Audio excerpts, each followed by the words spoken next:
ভিডিওটি দেখার আগে সবার কাছে ছোট্ট একটি রিকোয়েস্ট করতে চাই, প্লিজ প্লিজ প্লিজ যারা ভিডিওটি দেখবেন সবাই একটা করে সাবস্ক্রাইব করে দিবেন। আপনাদের ভালোবাসা পেলে এমন ভিডিও আরও উপহার দিব। ভিডিওগুলো বানাতে অনেক কষ্ট হয়, আমি জানি। ভিডিওটি অনেক মানুষই দেখবেন, প্লিজ একটা করে সাবস্ক্রাইব করে দিবেন। সবাইকে পুরো গল্পটি দেখার জন্য অনুরোধ রইল। আর যারা আমাকে ভালোবাসে তারা একটা করে লাইক করে দেখিয়ে দিবেন। Love you all. তো চলুন আজকের ভিডিওটি শুরু করা যাক।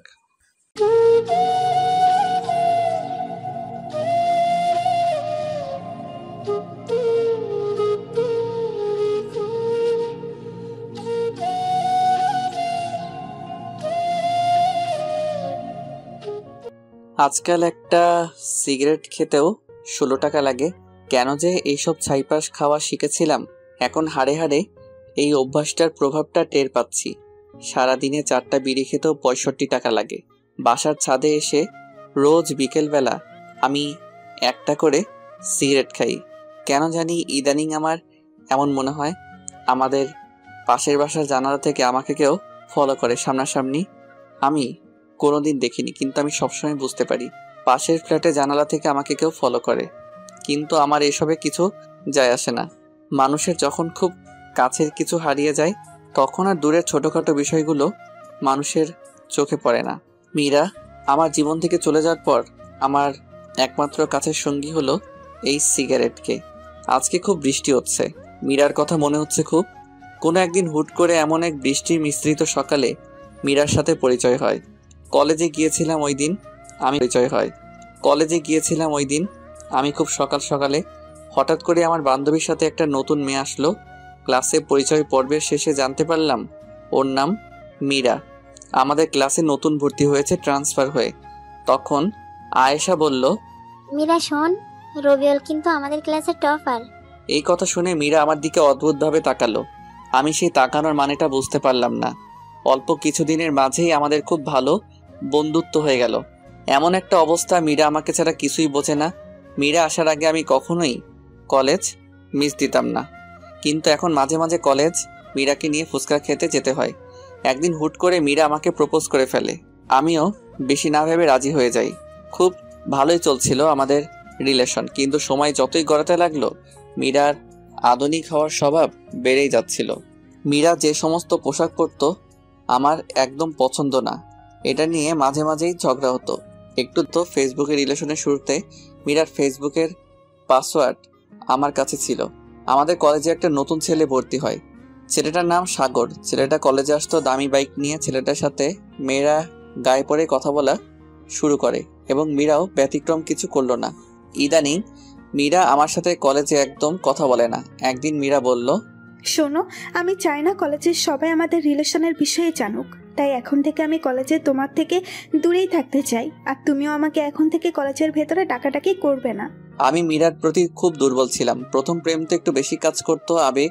আমিও কলেজ টাইমে মীরাকে কিছু বলতাম না। একদিন আমি একটু আগেই কলেজে গিয়েছিলাম। সাধারণত মীরা সবসময় আগেই কলেজে আসতো, কিন্তু আমি ক্লাস শুরু হওয়ার কিছুক্ষণ আগে যেতাম। ওই দিন কলেজে গিয়ে এমন কিছু দেখব তা কল্পনাও করতে পারি নাই। মীরা আর সাগর বকুল তলায় বসে বসে কথা বলছে।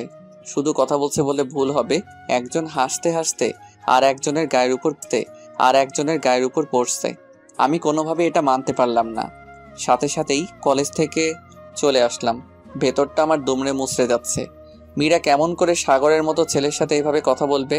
কোনো ধরনের সম্পর্ক ছাড়া এভাবে কেউ কথা বলতে পারে না। তাই ভাবতে লাগলাম। রাতে মীরাকে মেসেজ দিলাম, কিন্তু রিপ্লাই দিচ্ছে না। কল দিলাম, কল ধরছে না। এভাবে কিছুক্ষণ কল দেওয়ার পর ফোন বন্ধ দেখাচ্ছে। আমার তো মাথায় কিছুই ঢুকছে না, কি হচ্ছে আমার সাথে। মীরা আমাকে ব্লক করে দিছে। কিছুক্ষণ ভেবে মীরার ফেসবুক আইডিটা আমি লগ ইন করতে গিয়ে বুঝতে পারলাম মীরা ওর আইডির পাসওয়ার্ডটা পাল্টে নিয়েছে। আমি কোনোভাবেই আর মীরার সাথে যোগাযোগ করতে পারলাম না। পরের দিন কলেজে গিয়ে আমি মীরার সাথে কথা বলার চেষ্টা করলাম। তখন মীরা যা বলল তা সারা জীবন মনে থাকবে। আমার তোমার প্রতি কোনো ফিলিংস কাজ করে না। আমার তোমার সাথে আর থাকা সম্ভব না, তাই আমি আমাদের সম্পর্কটা এখানেই শেষ করতে চাচ্ছি। আজ থেকে তুমি তোমার মতো, আমি আমার মতো। মীরার কথা শুনে আমার না চাই তোমার সাথে আর থাকা সম্ভব না, তাই আমি আমাদের সম্পর্কটা এখানেই শেষ করতে চাচ্ছি। আজ থেকে তুমি তোমার মতো, আমি আমার মতো। মীরার কথা শুনে আমার না চাইতেও চোখের কোণে জল এসে পড়ল।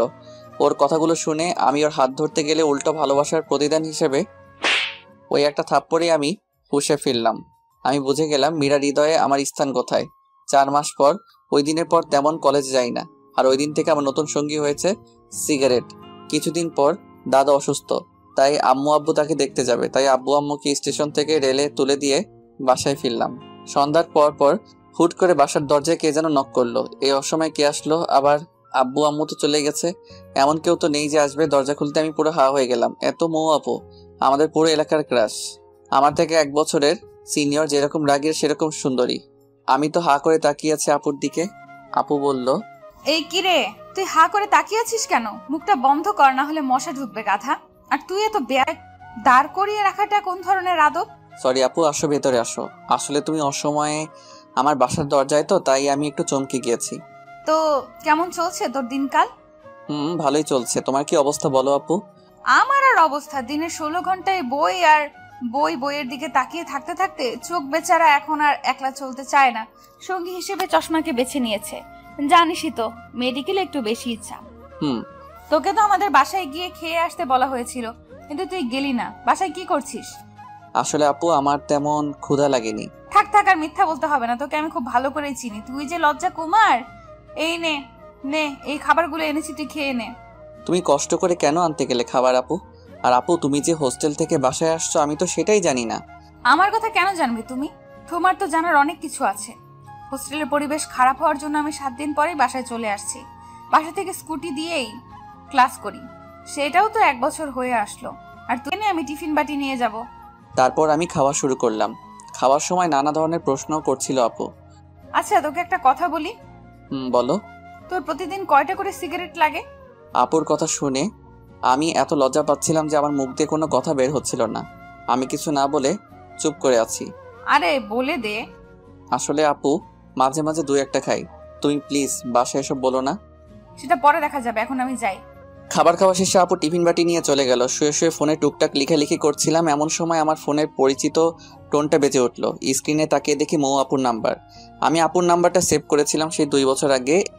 এই 2 বছরে না কল এসেছে আপুর থেকে, না আমি কোনোদিন কল করেছি। এমনকি আপুর কাছে যে আমার নাম্বার আছে এটাই আমি বিশ্বাস করতে পারছি না। কাপা কাপা হাতে ফোনটা রিসিভ করে কানে রাখতেই, কি রে, ফোন রিসিভ করতে এত সময় লাগে? আসলে আপু, আমি ফোন থেকে একটু দূরে ছিলাম। থাক থাক, তোর আর মিথ্যা বলতে হবে না। আমি বুঝি না আপু, আমি মিথ্যা বলতে গেলে কেমনে ধরে ফেলে। কি রে, ফোন রিসিভ করতে এত সময় লাগে? আসলে আপু, আমি ফোন থেকে একটু দূরে ছিলাম। থাক থাক, তোর আর মিথ্যা বলতে হবে না। আমি বুঝি না আপু, আমি মিথ্যা বলতে গেলে কেমনে ধরে ফেলে। তুই এখন যেই অবস্থায় আছিস ওই অবস্থায় আমার বাসার নিচে চলে আয়। কেন? এই, তোর কাছে কোনো কিছু শুনতে চাইছি? তুই চলে আয়, 5 মিনিট সময় দিলাম। এত রাত করে কি দরকার? আমি যেমন ছিলাম লুঙ্গি আর টি শার্ট পরেই মৌ আপুদের বাসার নিচে গেলাম। কিছুক্ষণ পরে আপু নিচে আসলো। আমার কেমন যেন লাগছিল। আমি সাধারণত লুঙ্গি পরে রাস্তায় বের হই না। আপু তো আমাকে দেখে হাসি শুরু করে দিল। আপুর হাসি দেখে আমার আর বোঝার বাকি রইল না যে আপু আমার লুঙ্গি পরার জন্য হাসছে। হাসছো কেন আপু? আমি কিন্তু চলে যাব তাহলে। তুমি তো বললে আমি যেমন আছি তেমন করে আসতে, আর বলে 5 মিনিটের মাঝে আসতে। তো আমি কেমনে করে এই অল্প সময় আবার কাপড় পাল্টে আসতাম? আর দেরি করে আসলেই তো বলতে যে বড়দের কথা রাখি না, বেয়াদব হয়েছি। ও রে রে, থাক বাবু, তুমি আর রাগ করো না। আপু, আমাকে একদম বাবু বলবা না, আমি এখন ছোট না। থাক থাক, আর বলবো না বাবু। আপু, এখন কিন্তু আমি চলে যাব। এই, তোর কিন্তু সাহস অনেক বেড়ে গেছে। এখন একটা রিক্সা নিয়ে আয়। এত রাত করে রিক্সা কই পাবো? আমার কিছু অ্যাসাইনমেন্ট কালকে জমা দিতে হবে, আর সেগুলো আমার এক বান্ধবীর বাসা থেকে আনতে হবে। মহা ঝামেলায় পড়ে গেলাম তো। আপু, এই রাত করে রিক্সা পাওয়া পসিবল না। তুমি তোমার স্কুটিটা বের করো। যাক, তোর মাথা থেকে জীবনে প্রথম ভালো কোনো আইডিয়া বের হলো। তুই দাঁড়া, আমি 1 মিনিটে স্কুটিটা বের করে নিয়ে আসি। কিছুক্ষণ পর আপু স্কুটিটা নিয়ে বের হলো। আপু, একটা কথা বলি। বল। আমি ড্রাইভ করি। আচ্ছা, এনে ধর। সত্যি বলতে আমি জীবনে কখনো কোনো লেডি বাইকের পেছনে বসিনি, আর বসতেও চাই না। মেয়ে মানুষের ড্রাইভিংয়ে আমি কমফোর্ট ফিল করি না। আমি ড্রাইভ করছি, আপু আমার পেছনে বসে আছে। এলাকা থেকে বের হওয়ার সময় মোড়ের টং দোকানে এলাকার উঠতি বসে ছেলেদের চোখ আমাদের এড়ালো না। সবাই হা করে তাকিয়েছিল। কিছুক্ষণ পর আপুর বান্ধবীর বাসার সামনে এসে উপস্থিত হলাম। কি করলো কেন? কিছু পেজ লেখার বাকি ছিল, সেটা লেখার জন্য দেরি হলো। আচ্ছা, এবার চলো। চল। কিছুক্ষণ যাওয়ার পর হুট করে আপু বলল, রবিউল বাইক থামা। আমি বাইক থামালাম। কেন থামাতে বললে আপু? চল ফুচকা খাই। এখন এই রাত করে ফুচকা খাবে তুমি? আমরা দুজনই খাবো। আসলে রবিউল জানিস, আমি জানি না আমি দেখতে কতটা ভালো বা খারাপ, কিন্তু জানিস ফুটপাতে বা কোথাও গিয়ে কিছু খেতে চাইলে হয়তো ছেলেরা টিস করবে, আর সেটা না হলে এমন ভাবে তাকিয়ে থাকবে যেন খাবারের বদলে আমাকেই গিলে খাবে। তার জন্য ইচ্ছে থাকা সত্ত্বেও বেশিরভাগ সময়ই বাইরের কোনো কিছু খাই না আমি। এখন তুই আছিস পাশে, প্লাস লোকজনও নেই তেমন, তাই খেতে ইচ্ছে হলো। আচ্ছা চলো আপু। আমরা দুজনে মিলে ফুচকা খেলাম। আপু খুব ফুচকা পছন্দ করে, সেটা আমি বুঝতে পারলাম। খাওয়া শেষ করে চলে আসলাম আমরা। আপুকে বাসায় নামিয়ে আমি চলে আসলাম আমার বাসায়। এসে আমি চলে গেলাম ছাদে। 5-7 ঘন্টা হয়ে গেছে সিগারেট থেকে দূরে আছি। খুব প্যারা হয়ে গেছে সিগারেটের জন্য। 2টো সিগারেট। আপুকে বাসায় নামিয়ে আমি চলে আসলাম আমার বাসায়। এসে আমি চলে গেলাম ছাদে। 5-7 ঘন্টা হয়ে গেছে সিগারেট থেকে দূরে আছি। খুব প্যারা হয়ে গেছে সিগারেটের জন্য। 2টো সিগারেট আর লাইটার নিয়ে চলে গেলাম। কেন জানি আজকে আপুর সাথে কথা বলার সময় বেশ কয়েকবার মীরার কথা মনে পড়েছিল আমার। ছাদের এক কোণায় দাঁড়িয়ে সিগারেট মাঝের তামাক পাতাগুলোকে পুড়িয়ে ধোঁয়াগুলো হৃৎপিণ্ডের চারপাশ দিয়ে ঘুরিয়ে সেগুলোর সাথে মীরার স্মৃতিগুলোকে বাহিরে বের করে আকাশের দিকে তাকিয়ে হাওয়াতে মিশিয়ে দিচ্ছি। মধ্যরাতে আমি রুমে আসলাম। এই মধ্যরাতটা খুবই অদ্ভুত। আমরা সবাই মধ্যরাত বললেও এই মধ্যরাত মানে হচ্ছে একটা রাতের শেষ আর একটা দিনের শুরু। এরকম অনেক মধ্যরাত যে নির্ঘুম পার করেছি। সকালবেলা দরজায় কড়া নাড়ার শব্দে আমার ঘুম ভাঙলো। দরজা খুলতেই আমার চোখ তো পুরো আটকে গেল। মৌ আপুকে মেডিকেল কলেজের ড্রেসে দেখে আমি পুরো হা হয়ে তাকিয়ে আছি। এই আবার হা করে তাকিয়ে আছিস কেন? গলা দিয়ে মাছি ঢুকবে। আসলে আপু তোমাকে তোর জন্য খারাপ। আপু জানি আমি ভালো ভালো কাজ করলে যে সবকিছু আমার সাথে ভালো হবে সেই কথা আমি বিশ্বাসী না। আচ্ছা আচ্ছা, তোর এই কাপড়ির কথা আমাকে বলতে হবে না। এই নে তোর খাবার, তাড়াতাড়ি খেয়ে নে। এখন খাবো না, তুমি কলেজ চলে যাও, আমি পরে খেয়ে নেব। না, তুই এখনই খেয়ে নে। আমাকে আজকে কলেজে তোকে ড্রপ করতে হবে। আমার স্কুটির চাকায় প্যারেক ঢুকেছে, তাই তুই তো জানিসই গাড়ি ধরে যেতে চাইলে আমি আর কলেজে পৌঁছাতে পারবো না। ইচ্ছে থাকা না সত্ত্বেও এখন আমাদের কলেজ ধরেই মৌ মেডিকেল কলেজের সামনে দিয়ে নিয়ে যেতে হবে।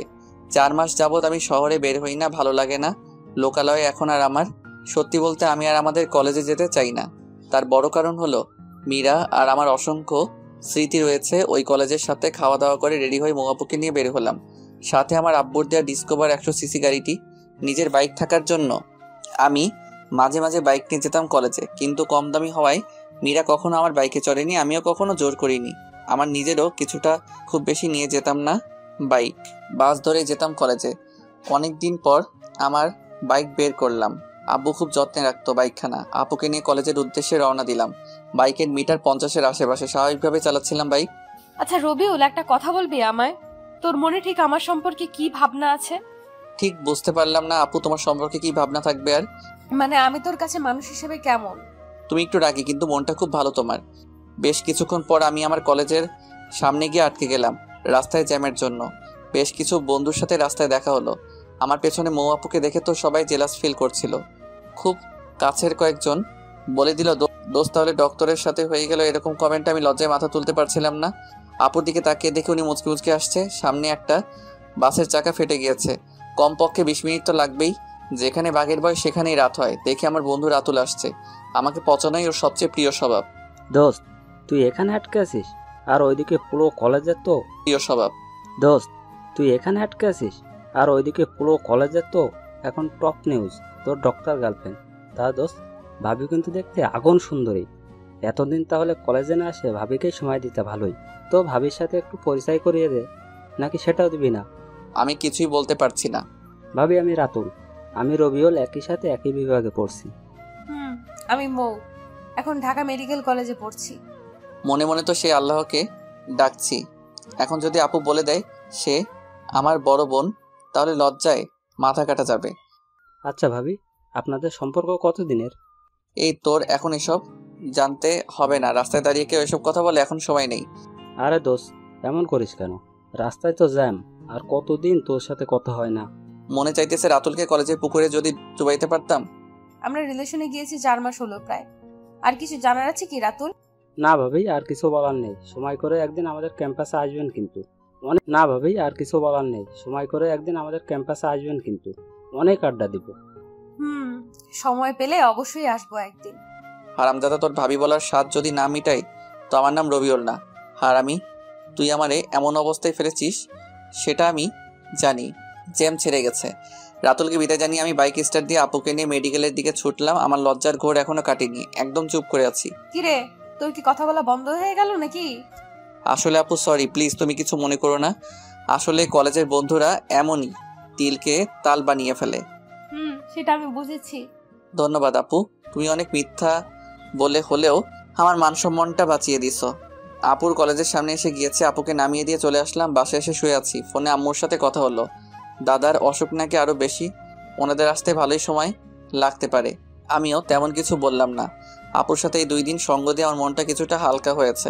অনেকদিন পর বই নিয়ে বসলাম, বিগত 4 মাসে বইয়ের সাথে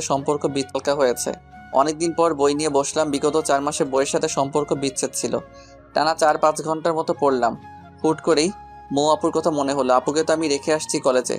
আপু যদি আসার সময় গাড়িতে করে আসতে চায় তাহলে অনেকগুলো বাস পাল্টিয়ে আসতে হবে, অনেক টাইম লেগে যাবে। কেন যেন আমার অবচেতন মনের কথা শুনে আমি বাইক নিয়ে চলে গেলাম আপুকে নিয়ে আসার জন্য। আপুর কলেজের সামনে গিয়ে দেখি 3:20 বাজে।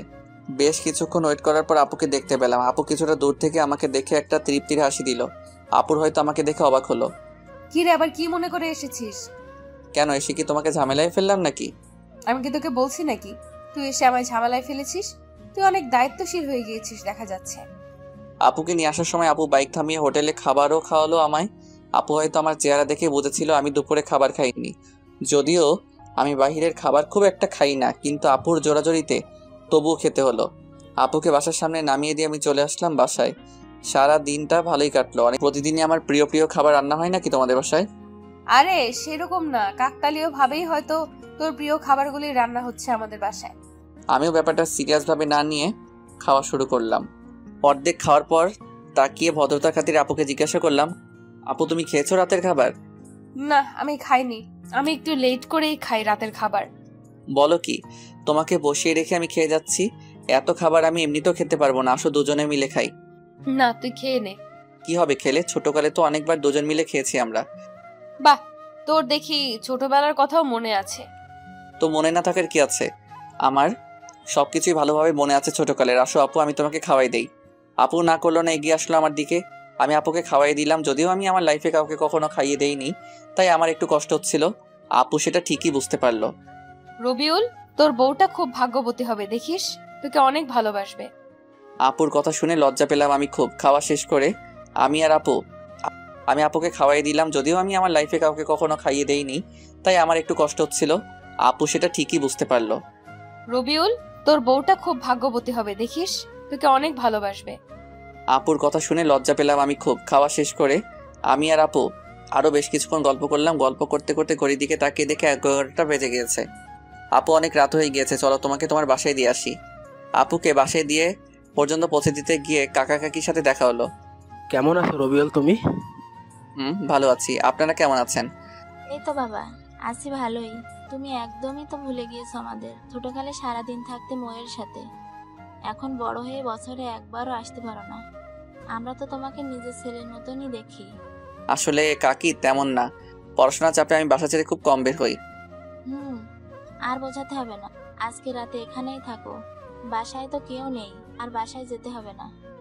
এমন ভাই বললো কাকি, আমি না করেও কাজ হলো না, একটু ফ্রেশ হয়ে শুয়ে পড়লাম। দরজা লাগানোর কথা মনে ছিল না। তো কি মনে করে তুমি এই রুমে? কিছু মনে করো না, দেখতে আসলাম তোর ঘুম হচ্ছে কিনা। এই রুমে মশারিও নেই, তাই কয়েল নিয়ে আসলাম। ধন্যবাদ আপু, অল্প অল্প মশাই কামড়াচ্ছে। মৌ আপু মুখ ধুয়ে আসছে, কানের পাশটায় বিন্দু বিন্দু পানি গড়িয়ে পড়ছে। আমি লুকিয়ে দেখতে লাগলাম আপুর দিকে, কিন্তু যা হবার তাই হলো। আপুর চোখে ধরা খেলাম। কিরে, তুই হা করে কি দেখছিস? আমি আমতা আমতা করে বললাম, কই কিছু না।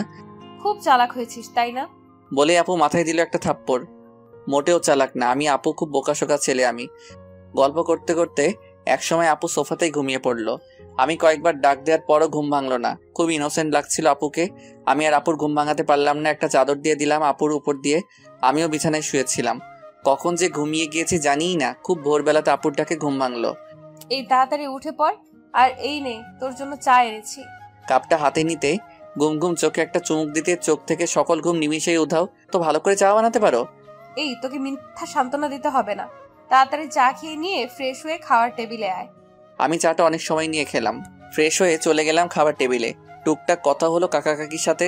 তোদের রান্না কি খেতে পারছো বাবা? কাকি খুব ভালো হয়েছে রান্না। ওই রান্না করছে কয়েকদিন যাবত, তাই জিজ্ঞাসা করলাম আর কি। তাই নাকি? খাওয়া দাওয়া শেষ করে আমি জিনিয়াপুর থেকে বিদায় নিয়ে বাসায় চলে আসলাম। 9টার দিকে আপুর কল আসলো। আসসালামু আলাইকুম আপু। ওয়ালাইকুম সালাম। কি করছিস? বসে আছি। আমাকে একটু কলেজে রেখে আসবি? আমার স্কুটি তো ঠিক করা হয়নি, আজকে আমার 11:30 থেকে ক্লাস। আচ্ছা, একসাথেই যাবনি। ওকে, তুই যখন বের হবি তখন আমায় কল দিস, তাহলেই হবে। আচ্ছা আপু। কিছুক্ষণ পর রেডি হয়ে বাইক নিয়ে চলে গেলাম আপুর বাসার নিচে। কল দিয়ে আপুকে আসতে বললাম। কিছুক্ষণ পরে আপু এসে উপস্থিত হলো। তারপর আপুকে নিয়ে রওনা দিলাম। মনে মনে গান গাইতে ইচ্ছে করছিল, এই পথ যদি শেষ না হয়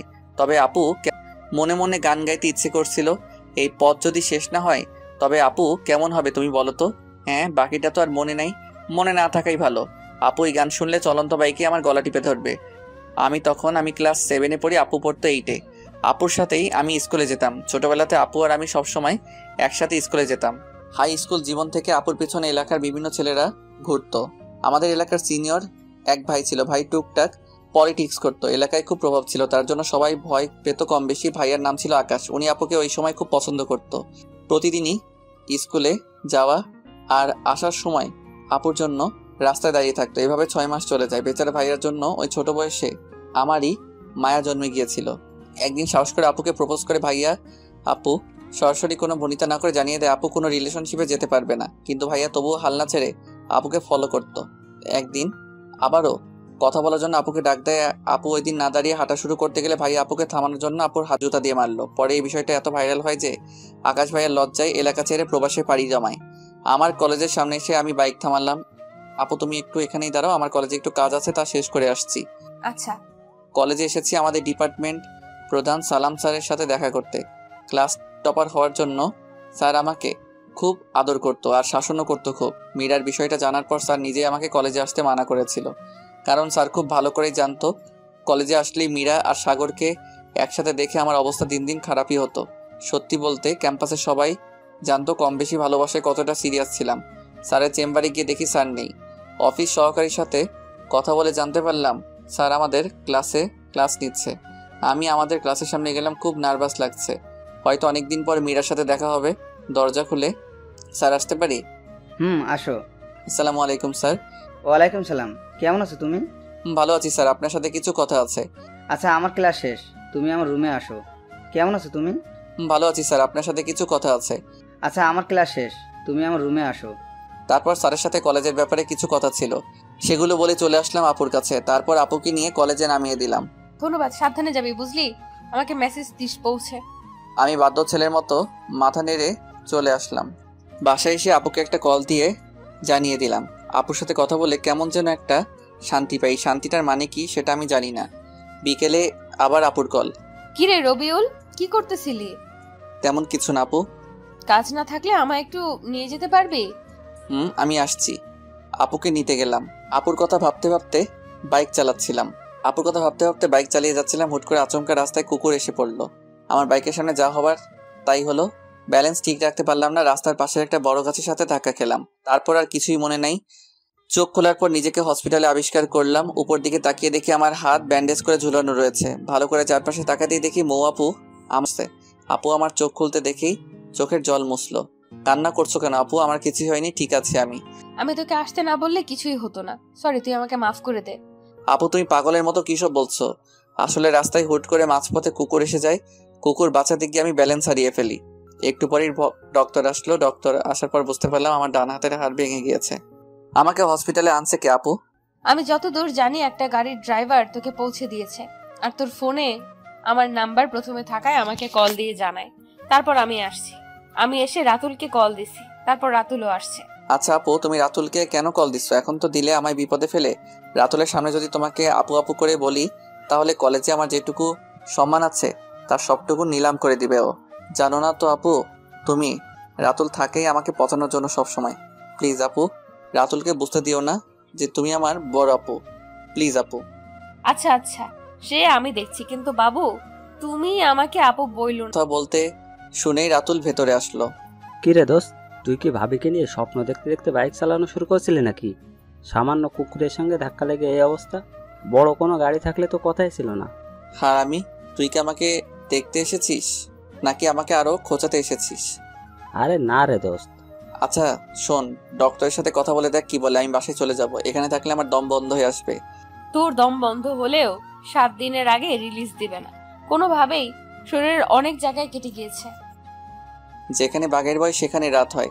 আমার সবচেয়ে অপছন্দের জায়গা হলো হসপিটাল। আচ্ছা তুই থাক দোস্ত, আমি সন্ধ্যার দিকে আবার আসবো তোদের জন্য খাবার নিয়ে।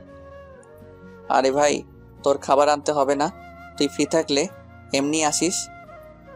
তুই এখন চুপ করে রেস্ট কর, তোর কিছু বলতে হবে না।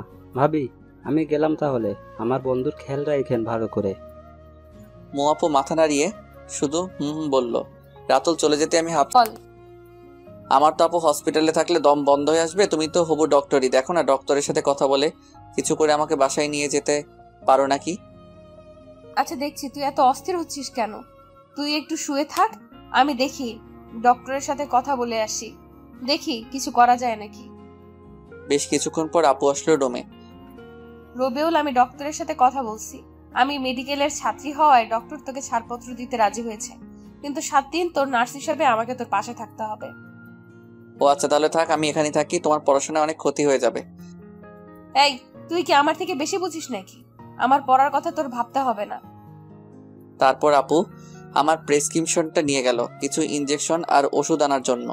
আপু যাওয়ার 2 মিনিট পরই আচমকা মীরা এসে উপস্থিত। মীরাকে দেখে আমার বিরক্ত লাগছে। কেমন আছো?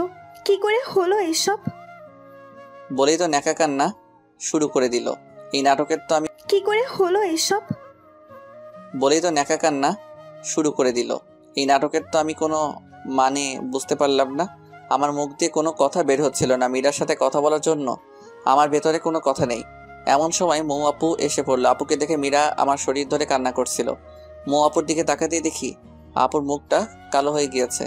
আপু পুরো একটা বিব্রতকর অবস্থায় পড়ে গেল। রবিউল, কে উনি তোমার? কেউ না তেমন, আমাদের ক্লাসেই পড়ে। আমার কথা শুনে এক মুহূর্তে মীরার কান্না থেমে গেল। তেমন কিছু না বলে আপু আর আমার থেকে বিদায় নিয়ে চলে গেল। আমি কিছুতেই হিসাব মিলাতে পারতেছি না। মীরা কেন আসলো হসপিটালে? এটা কি আমাকে নিয়ে মীরার নতুন কোনো গেম? মীরা চলে যাওয়ার পর আমি আর আপু একটা সিএনজি করে আপুদের বাসায় চলে আসলাম। আপুর চোখের দিকে আমি তাকাতেই পারছি না। একটু পর পরই আপুর চোখ দিয়ে জল পড়ছে। আপু প্লিজ, তুমি আর কান্না করো না। তুমি এভাবে যদি কান্না করো তাহলে আমি একটু সুস্থ হব না। চোখের জল মুছে জোর। আপু প্লিজ, তুমি আর কান্না করো না। তুমি এভাবে যদি কান্না করো তাহলে আমি একটু সুস্থ হব না। চোখের জল মুছে জোর করে হাসার চেষ্টা করলো আপু। কিছুক্ষণের মধ্যে বাসায় পৌঁছালাম, কিন্তু হাত ভাঙা থাকায় খাওয়া নিয়ে বাজলো বিপত্তি। আমি চামিচ দিয়েও ভাত তুলতে পারছিলাম না। পুরো হাতই শক্ত করে ব্যান্ডেজ করা বাধ্য হয়ে আপু আমাকে খাওয়াই দিচ্ছিল। আপু তুমি এত ভালো করে খাওয়াই দিতে শিখলে কই থেকে? এর আগে কাকে কাকে খাওয়াইছো? আমার লাইফের ফার্স্ট কাউকে আমি নিজের হাতে খাইয়ে দিতেছি, বুঝলি? বুঝেছি আপু। কি বুঝলি? এটাই যে আপু তুমি সব বিষয়ে পারফেক্ট একজন মানুষ। আপু একটা কথা বলি। বল। তোমার বিএফ নেই? আছে আমার বিএফ। আপুর বিএফ আছে এই কথাটা শুনে আমার ভেতরটা নাড়া দিয়ে উঠলো। আপু আমি আর খাবো না, আমার পেট ভরে গিয়েছে। আপু চলে গেল প্লেট রেখে আসতে। আমি বুঝলাম না, আপুকে তো আমি ভালোবাসি না, তাহলে আপুর বিএফ আছে এটা শুনে আমার কষ্ট হচ্ছে কেন? তবে কি আমি আপুর প্রেমে পড়ে গিয়েছি? না। তো শুয়ে শুয়ে বিশ্রাম নে, তাহলে কোনো কিছু লাগলে আমায় ডাক দিস। আমার কিছু পড়া আছে, আমি পড়তে বসবো। আচ্ছা আপু যাও তুমি। আর শোনো আপু, কাকা কাকিকে বলো তারা যেন আমার অ্যাক্সিডেন্টের কথা আব্বু আম্মুকে না জানায়, শুধু শুধু চিন্তা করবে। আচ্ছা সেটা আমি এখন বলে দিচ্ছি, তুই বিশ্রাম কর। আপু চলে গেল। আপু যাওয়ার সাথে সাথেই কেমন যেন শূন্যতা অনুভব করছি। শুয়ে শুয়ে অতীতের কথাগুলো ভাবছি, কত না সুন্দর ছিল দিনগুলো। মীরা এসে আমার জীবনটা এলোমেলো করে দিছে। সত্যিকারের ভালোবাসা মানুষের জীবনকে যেমন সুন্দর করে তোলে, মিথ্যে ভালোবাসা তেমনি জীবনকে বিস্ময় করে তোলে। এজন্যই হয়তো কোনো একজন বলেছেন, মদ খা পারলে গাঁজা খা, তবু প্রেম করিস না। কলিজাটা পচে যাক তবু ভেতরটা ভালো থাক। 11টার দিকে আপু আসলো রুমে, সাথে 2 কাপ কফি এনেছে। এই নে কফি খা, ভালো লাগবে। আপুর থেকে কাপটা নিয়ে চুমুক দিতে ভেতরটা শান্ত হয়ে গেল। অসাধারণ কফি বানিয়েছে আপু। কফি খেতে খেতে গল্প করছিলাম। আচ্ছা আপু তুমি কিন্তু বললে না তোমার বিএফ আছে কিনা? এই তুই আমার বিএফ এর খোঁজ বল। তোর কি মনে হয় আমার বিএফ আছে? মেডিকেলে পড়ে আবার বিএফ? আমার সম্পর্ক ওই ডিপার্টমেন্টের বইয়ের সাথে। আপুর কথা শুনে তৃপ্তি পেলাম। আচ্ছা, তোর জিএফ নেই? তুই তো ডুবে ডুবে জলপান করিস। সত্যি বলতে আমিও সিঙ্গেল এখন। আপু কিন্তু একটা রিলেশনে ছিলাম আমি অতীতে, কিন্তু মেয়েটা অল্পতেই ধোকা দিয়ে চলে গেছে। আমার কথা শুনে আপু এভাবে হাসবে এটা আমি ভাবিনি। আপুর হাসির শব্দে আমার হৃদয় খুব আঘাত করলো। আমার কি দোষ নাকি আমার দোষ এটাই, আমি অন্ধের মতো আমার ভালোবাসার মানুষটিকে বিশ্বাস করেছি। আমার চোখ দিয়ে অজান্তেই জল এসে পড়লো। আরে পাগল, সরি, কান্না করে দিতে হবে না। আরে কলেজ লাইফে দু একটা প্রেম বিচ্ছেদের ঘটনা স্বাভাবিক, বুঝলি? দেখিস ওই মেয়ের চেয়েও ভালো একজন আসবে তোর জীবনে। তুই শুধু মন দিয়ে পড়াশোনা কর, ক্যারিয়ারে ফোকাস রাখ। এখন নতুন করে আর রিলেশনে জড়াস না। আর বেশ কিছুক্ষণ গল্প করে আপু আমাকে গুড নাইট জানিয়ে চলে গেল। আমিও ঘুমিয়ে পড়লাম। আপু চলে যাওয়ার পর বেশ কিছুক্ষণ আপুকে মিস করলাম। ধীরে ধীরে আপুর সাথে ক্লোজ হয়ে যাচ্ছি। খুব ভালো লাগে আপুর সঙ্গ। এখন আমার আপুর সাথে যতক্ষণ থাকি গুড নাইট জানিয়ে চলে গেল। আমিও ঘুমিয়ে পড়লাম। আপু চলে যাওয়ার পর বেশ কিছুক্ষণ আপুকে মিস করলাম। ধীরে ধীরে আপুর সাথে ক্লোজ হয়ে যাচ্ছি। খুব ভালো লাগে আপুর সঙ্গ। এখন আমার আপুর সাথে যতক্ষণ থাকি একবারের জন্য মীরার কথা মনে হয় না আমার। পরের দিন সকালে কাকি আর মৌ আপু ঝগড়া হচ্ছিল। আমি অবশ্য ঝগড়ার কারণ বুঝতে পারলাম না, শুধু বুঝতে পারলাম আপু যেন কি নিয়ে কাকির সাথে তর্ক করছিল। ভদ্রতার জন্য আমি রুমে ছিলাম চুপচাপ। আপু আমাকে সকালে খাবার খাইয়ে দিয়ে চলে গেল কলেজে। তেমন কোনো কথা বলল না আপু। আমি ভালো করে বুঝতে পারলাম আপুর মন খারাপ। আমিও তাই কিছু জিজ্ঞাসা করলাম না। শুধু মন খারাপ হলে এক কথা, আপুকে দেখে স্পষ্ট বোঝা যাচ্ছে অনেক রেগেও আছে আপু। আপু চলে গেল কলেজে। আপু চলে যাওয়ার পর কাকির সাথে কথা বলে বুঝতে পারলাম মৌ আপুর বিয়ের কথা চলছে। বিয়ের অনেক আগে থেকেই ঠিক প্রায়, কিন্তু আপুর জন্য হয়নি। এসএসসি থেকে কাকা কাকি জোর করছে বিয়ের জন্য, কিন্তু আপু পড়াশোনার অজুহাত দেখিয়ে 3 বছর যাবৎ বিয়েটা আটকে রেখেছে। যে ছেলের সাথে বিয়ে ঠিক সে আপুর খালাতো ভাই, আমেরিকান প্রবাসী। বিয়ের পর হয়তো আপুকেও সাথে করে নিয়ে যাবে। এসে আমি অনেকটা স্বাভাবিক জীবনে ফিরেছি। আর আপুকে এত তাড়াতাড়ি হারিয়ে ফেলবো এটা আমি কল্পনাও করিনি। সারাটা দিনই রুমে শুয়েছিলাম। ঘুমানোর অনেক চেষ্টা করলেও মোটেও ঘুমাতে পারলাম না। বিকেল বেলায় একটু ছাদে গেলাম। ফোনটায় গান বাজিয়ে আমি বসে বসে সূর্যাস্ত দেখছিলাম। এমন সময় হুট করে আপুর ডাকে হুঁশ ফিরল। কিরে, ছাদে কি করছিস একা একা? আমি তোকে সারা বাসা খুঁজে ক্লান্ত হয়ে গিয়েছি। তা তোর কি মন খারাপ নাকি? না, মন খারাপ নেই, এমনি বসে আছি একটু। সকালে কাকির সাথে কি নিয়ে ঝগড়া করলে? যদিও আমি জানি কি নিয়ে আপু ঝগড়া করেছে, তবুও আপুর থেকে শোনার জন্য জিজ্ঞাসা করেছি। ও, ভালো কথা মনে করেছিস। তোকে একটা কথা বলি, কাউকে বলিস না। আচ্ছা আপু বলো। আমার বিয়ে ঠিক করেছে আম্মু আব্বু। 3 বছর অনেক কষ্টে আটকে রেখেছি, কিন্তু এবার আর পারবো না রে। আমি হয়তো বিয়ের আগে কোনো পাগলামি করে ফেলতে পারি। তুই কথা দে, আমি যাই করি না কেন তুই আমাকে সাহায্য করবি। আপু এমনভাবে বললো আমি না করতে পারলাম না। আপুকে কথা দিয়ে ফেললাম। যাক ভালোই লাগছে। আপু তাহলে ফেললাম। যাক ভালোই লাগছে। আপু তাহলে কোনোভাবে হয়তো নিজের বিয়েটা আটকে দিবে। 10 দিন পার হয়ে গিয়েছে। আজকে আমার ব্যান্ডেজ খুলে দিল আপু। আমি এখন পুরোপুরি সুস্থ। আম্মুর সাথে কথা হয়েছে। আমি বলেছি তোমরা আরো কিছুদিন থাকো, আমার কোনো প্রবলেম হচ্ছে না। আপুদের বাসা থেকে আমরা আমার বাসায় চলে আসছি। ভালোভাবে চলছিল দিন। টুকটাক খোঁজ খবর আপুই নেয় আমার, আর খাবার তো আপুই দিয়ে যায়। এর মধ্যে একদিন রাত 2টায় আপুর কল। আমি একটু ভয় নিয়ে রিসিভ করলাম। এত রাতে আপু কি মনে করে কল দিলা? এই তোকে কয়বার কল দিছি দেখ হারামি, 22 বার কল দিছি এইবার দিয়ে। সরি আপু, আমি ঘুমেছিলাম। আচ্ছা আচ্ছা, কি হয়েছে আপু বলো। কিছু হয়নি, দরজা খুল তাড়াতাড়ি। মানে বুঝতে পারলাম না। এই দরজা খুলতে বলছি তোকে, খুলবি নাকি মার খাবি? আমি কিছুটা অবাক হয়ে দরজা খুললাম। খুলেই তো কারেন্টের শক খেলাম। আপু একটা ব্যাগ নিয়ে দাঁড়িয়ে আছে। ভেতরে ঢুকে আমাকে যা বললো তা শোনার জন্য আমি মোটেও প্রস্তুত ছিলাম না। এই তাড়াতাড়ি তোর কিছু প্রয়োজনীয় কাপড় গুছিয়ে নে, আমি বাসা থেকে পালিয়েছি। আমার মাথায় কোনো কিছুই কাজ করছিল না। কি হলো, কথা কানে যায় নাই? আপুর থাপ্পড়কে হুঁশে ফিরলাম। ব্যাগ গুছিয়ে নিয়ে বাসা তালা দিয়ে বের হলাম। এখন আমি আর আপু রেল স্টেশনে দাঁড়িয়ে আছি। আমি এখনো জানি না আপু কই যাবে। চারিদিকে শুনশান নীরবতা। দেখে বোঝার উপায় নেই এই স্টেশনগুলো দিনের বেলায় কতটা ব্যস্ত হয়ে পড়ে। স্টেশন যদি কোনো মানুষ হতো তাহলে এখনকার পরিস্থিতি হতো ঠিক কমে যাওয়া একজন রোগী।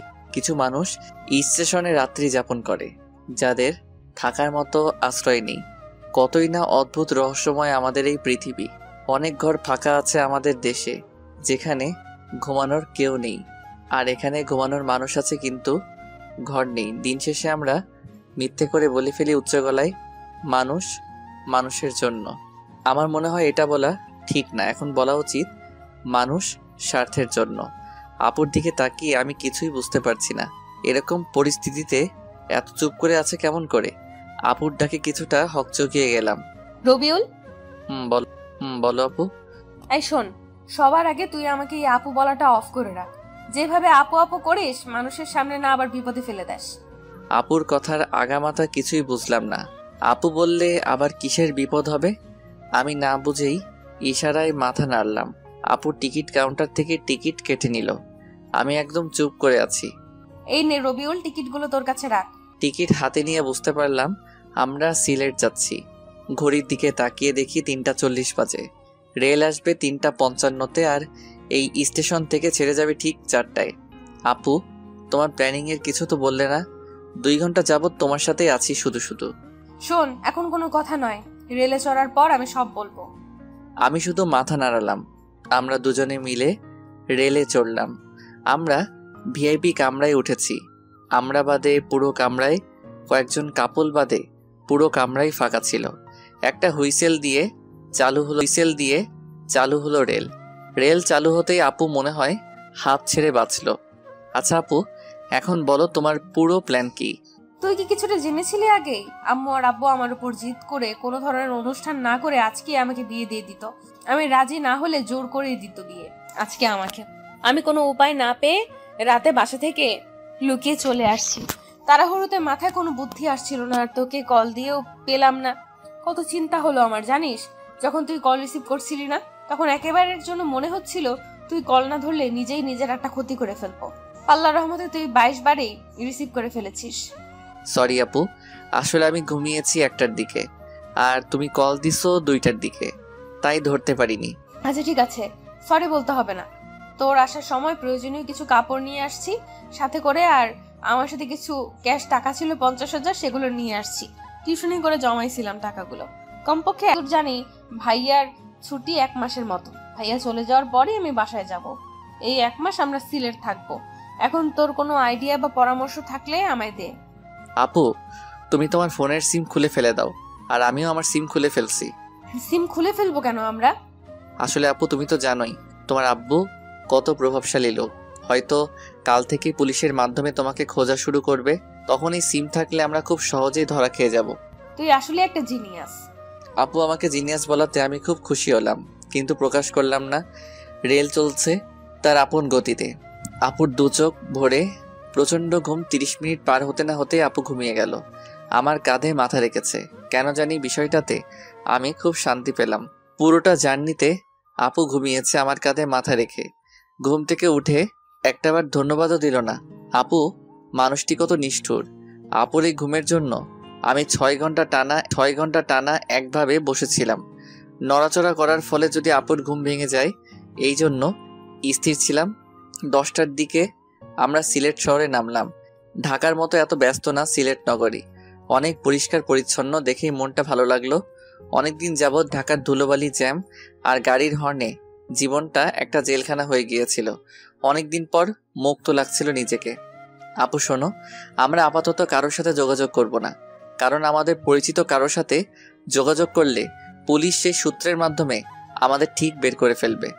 আচ্ছা করবো না, এখন প্লিজ চল কোনো হোটেলে, আমার খুব ক্ষুধা লেগেছে। চলো। আমি আর আপু একটা হোটেলে গিয়ে কিছু খাবার খেয়ে নিলাম। খাওয়া দাওয়া করে আমরা কিছু হোটেলে যোগাযোগ করলাম থাকার জায়গার ব্যবস্থা করার জন্য, কিন্তু কোনোভাবেই সেটা পারলাম না ব্যবস্থা করতে। হোটেলে স্বামী স্ত্রী ব্যতীত এলাও না। পুরো বিপদে পড়ে গেলাম। চুপ করে বসে আছে আমি আর আপু একটা গাছের পাশে। আমার খুব চিন্তা লাগছিল, রাত হলেই বিপদ বেড়ে যাবে। এর মাঝে আমি আর আপু স্বামী স্ত্রীর পরিচয়ে বাসাও ভাড়া করতে চেষ্টা করছি, কিন্তু হয়নি সেই চেষ্টা সফল। সবারই এক কথা, বিয়ের ডকুমেন্ট ছাড়া কিংবা কারো রেফারেন্স ছাড়া বাসা ভাড়া দেওয়া হবে না। হুট করে আপু বলে উঠল, পেয়ে গিয়েছি আইডিয়া, চল তাড়াতাড়ি। কোথায় যাব? কিছু না বলেই বলছো যেতে। কাজী অফিস যাব আমরা। এখন বিয়ে করে নেব, তারপর একটা বাসা ভাড়া নেব। এত ঝামেলায় যেতে পারবো না। কি মেয়ে, আল্লাহ সামান্য বাসা ভাড়া নেওয়ার জন্য বিয়ে করে নিবে? তুমি এই বাসা ভাড়া নেওয়ার জন্য এখন বিয়ে করবে? কেন, তুই কি ভয় পাচ্ছিস নাকি? ঢাকায় গিয়ে আমি তোকে ডিভোর্স দিয়ে দিব, কেউ জানবেও না। বিয়ের কথা শুনে অবাক হলেও কিছুটা ভালো লাগলেও ডিভোর্স শব্দটা শুনে কেমন যেন শূন্যতা অনুভব করলাম। ভয় পাওয়ার কি আছে, তুমি যা ভালো মনে করো। চল। একটা রিক্সা করে কাজী অফিসে গেলাম আমরা। কিছু ঝামেলা ছিল শাখা, কিছু ঝামেলা ছিল সাক্ষীর, কিন্তু টাকা কিছু বেশি দেওয়াতে সব ঠিকঠাকই হলো। সব কাজ শেষ করে আমরা বিয়ের ডকুমেন্ট নিয়ে একটা বাসাও ভাড়া করে নিলাম। বাড়িওয়ালা দুজন বৃদ্ধ আর বৃদ্ধা। আমাদের বিয়ে কতদিন যাবৎ হয়েছে জিজ্ঞাসা করলো আপু। বুদ্ধি করে কিছু মিথ্যা লাগিয়ে বলল, আমরা লুকিয়ে বিয়ে করেছি আজকেই। আর কিছু ইমোশনাল কথা বলাতে বাড়িওয়ালা রাজি হয়ে গেল। আমরা অগ্রিম মাসের ভাড়া দিয়ে রুমে উঠলাম। তখন বাড়িওয়ালা ভদ্রলোক বলল, আর শোনো বাবারা, এই রুমে আগে দুজন থাকতো। 6 মাসে থাকার পর বাসা ভাড়া না দিয়ে চলে যায়, কিন্তু যাওয়ার সময় সব রেখে যায়। তোমরা এগুলো ব্যবহার করতে পারো। যাক, খুব ভালো হলো। বিছানা থেকে শুরু করে রান্নার প্রয়োজনীয় সবই আছে। মেঘনা চাইতেই জল। আপিও খুব খুশি হলো। বাড়িওয়ালা চলে গেল। আমি আর আপু বিছানায় বসে আছি। না চাইতেও আমার চোখ দিয়ে জল এসে পড়েছে। কি থেকে কি হয়ে গেল। সত্যি বলতে আমার বিয়ে নিয়ে অন্যরকম একটা স্বপ্ন ছিল। সামান্য কিছু সুবিধার জন্য বিয়ে করতে হলো, অথচ কালেমা থেকে কবুল বলা সবই কতটা দামি। কিরে, তুই কান্না করছিস কেন? ওই কান্না করছি, চোখে হয়তো ধুলো গিয়েছে। আচ্ছা তুই রুমে থাক, তাহলে আমি ফ্রেশ হয়ে আসি। আপু চলে গেল ফ্রেশ হতে। আমি বিছানায় বসে বসে ভাবছি, আজকের রাতটা আমার বাসর রাত। আপু গোসল করে আসছে। আপুর ভেজা চুলগুলো একটা তোয়ালে দিয়ে বাঁধা। কানের পাশের কিছু চুল থেকে টপ টপ করে পানি পড়ছিল। আপুকে এই অবস্থায় দেখে আমি পুরো শক খেলাম। কিরে, তুই কি দেখিস অমন করে? মনে হয় আজকে তুই প্রথম দেখছিস আমায়। যা গোসল করে আয়। যাচ্ছি। আমি গোসল করে আসলাম। এসে দেখি আপু তার চুল ছেড়ে দিয়েছে শুকানোর জন্য। আপুর এত বড় চুল আমি তো বুঝতেই পারিনি। এর আগে আপুকে যতবার দেখেছি আমি কখন আপুর চুল দেখিনি। আজ দেখে আমি পুরো অবাক। এত পড়াশোনা করে আপু কেমন করে তার চুল সামলাতো? আপু একটা কথা বলি। বল। আচ্ছা আপু, তুমি কেমন ছেলেকে বিয়ে করতে চাও? বল। আচ্ছা আপু, তুমি কেমন ছেলেকে বিয়ে করতে চাও? তোর মতো ছেলেকে? আমি এগুলো নিয়ে ভাবিনি কখনো। সত্যি কথা হলো, আমি মেডিকেল কোর্স শেষ করে বিয়ে করতে চাই। তার আগে এগুলো নিয়ে ভাবতে চাই না। ও আচ্ছা। আচ্ছা দেখ রবিউল, এখন তো এই বাসায় আমরা কমপক্ষে 1 মাস থাকবো। আর যেহেতু আমরা এখানে স্বামী স্ত্রী হয়ে বাসা ভাড়া নিয়েছি, তাই তুই আমাকে টোটালি আপু বলা অফ কর। সবসময় তুই আমাকে নাম ধরেই ডাকবি। আপু আর নাম ধরে ডাকতে গেলে দেখবি গুলিয়ে ফেলবি। এখানে আমাদের না চাইলেও স্বামী স্ত্রীর মতো অভিনয় করতে হবে। আর সেটা না করলে ধরা খেলে আবার পুলিশও দিতে পারে। এখানকার মানুষ অনেক সচেতন। তো এখন থেকে আমি তোকে তুমি করে বলবো, আর তুই আমাকে নাম ধরেই ডাকবি, ঠিক যেরকম স্বামী স্ত্রীরা কথা বলে। আপুর কথা শুনে ভালোই লাগলো। নিজেকে সত্যি সত্যি জামাই মনে হচ্ছিল। কিন্তু তুমি আবার কিছু মনে করবে না? বলবে না তো যে বেয়াদবি করছি? আরে পাগল তুই, আমিই তো বলছি সব করতে। বিপদের জন্যই তো আমরা এসব করছি। আর ওর নাম মৌ। ও আচ্ছা, তোমাদের খুব ভালো মানিয়েছে। কিন্তু দোয়া করি তোমরা অনেক সুখী হও। এই যে তোমাদের জন্য রাতের খাবার নিয়ে আসছি। এখন তো আর কিছু রান্নাও করতে পারবে না, আর হোটেলও বাসা থেকে অনেক দূরে। তোমরা দুজন মিলে খাবার খেয়ে নিও। আমি আসি তাহলে। আচ্ছা আন্টি, যাক ভালোই হলো। খুব ক্ষুধা লেগেছিল আমার। আচ্ছা মৌ, চলো আমরা খেয়ে নেই তাহলে। তোমাকে কি খাইয়ে দিতে হবে? আপু আমার দিকে খুব অবাক হয়ে তাকালো। তুই এমন করে কথা বলছিস কেন? কেমন করে বলি? এমন ভাবে বলছিস যেন আমরা সত্যি সত্যি স্বামী স্ত্রী। থাক থাক, কথায় আছে তো, কান আর ভালো করতে নেই। তুমি বললে যেন আমরা স্বামী স্ত্রীর মতন থাকি, আর এখন বলছো আমি কিভাবে কথা বলছি। আর তুমি নিজেই বললে স্বামী স্ত্রীর মতন অভিনয় করতে। হ্যাঁ বলছি তো। তো এখন তুমি আমাকে তুই করে বলছো কেন? সরি, আসলে সারা জীবন তুই করে বলেছি তো, তাই আর কি। আচ্ছা এরপর থেকে আর হবে না। সরি, তুমি রাগ করো না। সরি, আসলে সারা জীবন তুই করে বলেছি তো, তাই আর কি। আচ্ছা এরপর থেকে আর হবে না। সরি, তুমি রাগ করো না। আমি তুমি করেই বলবো, কিন্তু দয়া করে এর ফায়দাটা নিও না। যদি কোনো রকম ফায়দা নিতে চাও তাহলে আমি তোমার মাথা ফাটিয়ে দেবো। কি ভয়ঙ্কর মেয়ে রে বাবা। আরে তুমি কি আমাকে ওই ধরনের ছেলে ভাবো? না, সেটা ভাবি না, কিন্তু ছেলে বলে কথা। মৌ, তুমি আমার চরিত্র নিয়ে কথা শোনালে। হয়েছে, এখন আর রাগ আর ঝগড়া করতে হবে না। চলো এখন আমরা ঘুমিয়ে পড়ি। এখনই ঘুমিয়ে পড়বো? কেন? না ঘুমিয়ে কি করব আমরা? ফোনে তো সিম নেই যে একটু অনলাইনে যাব। তাই বলে বাসর রাতে ঘুমানো কি ঠিক হবে? বাসর রাত মানে? আরে দেখো, আমাদের বিয়েতে কোনো ভেজাল নেই। পিওর ভাবে বিয়ের সব কাজ সম্পূর্ণ করেছি আমরা। ইসলামী শরীয়ত মেনেই তো বিয়ে করেছি। সেই হিসেবে আমাদের তো বাসর রাতই আজকে। চলো না মৌ, সকল নিয়ম ভেঙে ফেলি আমরা। আমার কথাগুলো শুনে এক মুহূর্তে আপুর চোখে ভয় চলে আসলো। আপুর চোখে ভয় চলে আসলো। যদিও কথাগুলো আমি সব বলছি মজা করে। রবিউল, তুমি প্লিজ এইসব বলো না। আমি তোমাকে আমার চেয়েও বেশি বিশ্বাস করি। আমি জানি আমি ভুল করলেও তুমি কোনো ভুল করবে না। সরি, আমি তোমার সাথে একটু মজা করেছি। আপুর নাম ধরে ডাকতে আমার খুব লজ্জা লাগে, কিন্তু তবুও অভ্যাস করে নিতে হবে, কারণ অন্য কেউ আপুর ডাক শুনে ফেললে আবার ঝামেলায় পড়তে হবে। আচ্ছা চলো আমরা তাহলে এখন ঘুমাই। সারাদিন তো অনেক ধকল গেল আমাদের উপর দিয়ে, কিন্তু বিছানায় যেতেই হলো। আর এক বিপত্তি, দুজন আমরা এক বিছানায় ঘুমাবো। এই তুমি আমার সাথে ঘুমাবে কেমনে? তুমি নিচে ঘুমাও, আমি বিছানায় ঘুমাবো। আমাকে দিয়ে এত কিছু করিয়ে তুমি কি আমাকে নিচে রাখতে চাচ্ছ? আর এই ঠান্ডায় আমি ফ্লোরে ঘুমালে কালকে আমাকে কবর দিতে হবে। তাও ঠিক। একটা কাজ করো, বিছানার মধ্যে বালিশ দাও, আমি ওপাশে আর তুমি ওপাশে ঘুমাও। আচ্ছা ঠিক আছে। আপু আর আমি শুয়ে আছি। গত 24 ঘন্টায় কত কিছুই না ঘটে গেল। আজকে তার সাথে এক বিছানায় রয়েছি। আবার হয়তো 1 মাস পর কোথায় থাকবো সেটা সৃষ্টিকর্তাই ভালো জানে। অনেক চেষ্টা করেও আমার ঘুম আসছিল না। আপুর দিকে একটু তাকাতেই দেখি আমি গভীর ঘুমে আছি। এত তাড়াতাড়ি ঘুমাই কেমনে মানুষ? আপুকে নিষ্পাপ লাগছিল ঘুমন্ত চেহারায়। আপুকে দেখে একটু লোভ হচ্ছে। আপুকে যদি একটু স্পর্শ করতে পারতাম। কি সব ভাবছি রাতে আমি।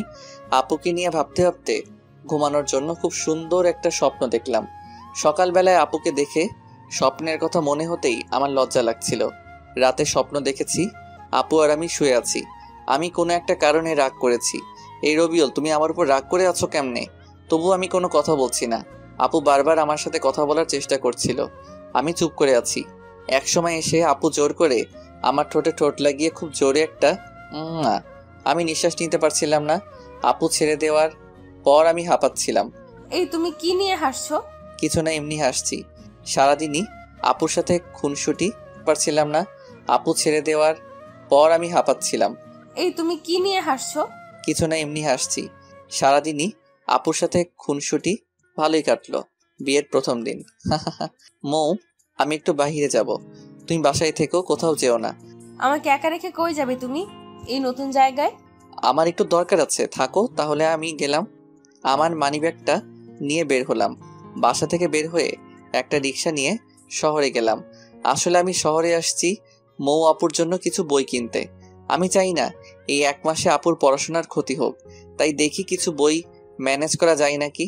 আসার সময় লুকিয়ে আপুর কলেজের কার্ডটা নিয়ে আসছি। আপুর কার্ডে সব লেখা ছিল। আমার বই খোঁজার জন্য বেশি কষ্ট হলো না। মেডিকেল কলেজের একটা লাইব্রেরি থেকে আপুর সেমিস্টারের সব বই কিনে নিলাম। সব মিলিয়ে 3000 টাকার বই কিনলাম। ভালোই সময় লেগে গেল বই কিনতে কিনতে। বাসায় ফিরতেই আপু এমনভাবে দরজা খুলে দিল। তা হবে তোমার? যদি সত্যি তোমার বউ হতাম, একা রেখে এত সময় বাহিরে এইভাবে থাকতে পারতে? জানো কতটা চিন্তা হচ্ছিল আমার। সরি, তোমার জন্য ছোট্ট একটা সারপ্রাইজ আছে বলেই মৌয়ের হাতে বইয়ের প্যাকেটটা দিলাম। আমি আসার সময় গিফট পেপারে করে মুড়িয়ে নিয়ে আসছিলাম। বইগুলো গিফট পেপার খুলে আপু খুশিতে চিৎকার করে এসে আমায় জড়িয়ে ধরলো। আমি তো পুরা শক। কয়েক সেকেন্ড পর আপু আমায় ছেড়ে দিয়ে সরি, আমি উত্তেজনায় তোমায় জড়িয়ে ধরে ফেলেছি। বইগুলোকে খুব মিস করছিলাম আমি। জানো তুমি 1 মাসে কমপক্ষে 450 ঘন্টা পড়তে হবে। অনেক পিছিয়ে পড়তাম বইগুলো না পেলে। অনেক অনেক ধন্যবাদ তোমায়। আপুর খুশিতে মনটা ভরে গেল। প্রিয়জনের জন্য কিছু করতে পারাটা বেশি কিছু না, শুধু একটা চেষ্টার। এভাবে কিছুদিন চলে গেল। আপুর সাথে সম্পর্কটা অনেক বন্ধুত্বে রূপ নিয়েছে। খুব ভালো বোঝাপড়া আমাদের মধ্যে। এখন আর আপুকে আপু বলতে ভালো লাগে না, নাম ধরে ডাকতে বেশি ভালো লাগে। বন্ধুত্বে নাম ধরে ডাকে সবাই, আর আমরাও এটাই করেছি। সিলেট এসেছি 20 দিন হলো। এর মাঝে আমি আমার আম্মুকে কল দিয়ে বলেছি সবকিছু। আম্মু প্রথমে রাগ করলেও পরে বুঝিয়ে বলার পর শান্ত হয়েছে।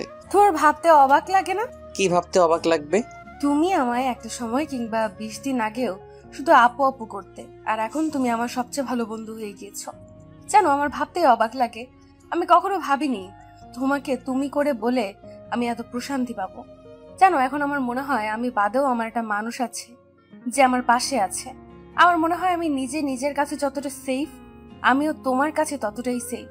আমি চাই রবিউল তুমি আমার বন্ধু হয়ে সারাটা জীবন আমার পাশে থাকবে। কথা দাও। মৌ, তুমি কি পাগল হয়ে গেলে নাকি? আমি তোমার সাথেই আছি। কথা দাও তবুও তুমি। মৌ আপু একদম আগের মতো নেই। আমার সাথে এমন ভাবে পাগলামি করে যেন আপু একদম ছোট হয়ে গিয়েছে। কথা দিচ্ছি তোমাতেই তুমি যখন থাকবে না তখন তো আর চাইলেও আমি থাকতে পারবো না। কেন? আমি কই যাব? তুমি তো আর সারা জীবন এরকম থাকবে না, একদিন বিয়ে করে পাড়ি জমাবে অন্যের শহরে, তখন চাইলেও আর তোমার পাশে থাকা হবে না। মৌ একেবারে চুপ হয়ে গেল। আমিও কিছু না বলে রুমের বাইরে চলে আসলাম। অজান্তেই চোখের কোণে জল এসে গিয়েছে। মৌ আমার সাথে আছে, এটা সত্য, আর একদিন অন্যের সাথে থাকবে, সেটা বাস্তবতা। বাস্তবতা সবসময় কঠিন, যেটা না চাইলেও আমাদের মানতে হবে। বেশ কিছুক্ষণ রুমের বাইরে থাকার পর রুমে গেলাম। গিয়ে দেখি মৌ বসে বসে পড়ছে। মেডিকেলের ছাত্রীরা এতটা পড়ে, সেটা মৌকে না দেখলে বিশ্বাসই হতো না। মৌয়ের মতো মনোবল সবারই থাকা উচিত। এত বিপদের সময়ও নিজের স্বপ্ন থেকে একটু পিছুপা হয়নি। আচ্ছা, আমিও তো পড়াশোনা করছি, আমারও তো স্বপ্ন আছে, তেমনই হয়তো মৌয়েরও কোনো স্বপ্ন আছে। মৌ, আমার ঘুম পেয়েছে, আমি ঘুমাবো। তুমি পড়া শেষ করে রাতের খাবার খেয়ে নিও। কেন তুমি খাবে না? আমার ক্ষুধা নেই, তুমি খেয়ে নিও। তুমি না খেলে আমিও খাবো না। কেন পাগলামি করো বলো? পাগলামি করো না। তুমি না খেলে করছি, আমারও তো স্বপ্ন আছে, তেমনই হয়তো মৌয়েরও কোনো স্বপ্ন আছে। মৌ, আমার ঘুম পেয়েছে, আমি ঘুমাবো। তুমি পড়া শেষ করে রাতের খাবার খেয়ে নিও। কেন তুমি খাবে না? আমার ক্ষুধা নেই, তুমি খেয়ে নিও।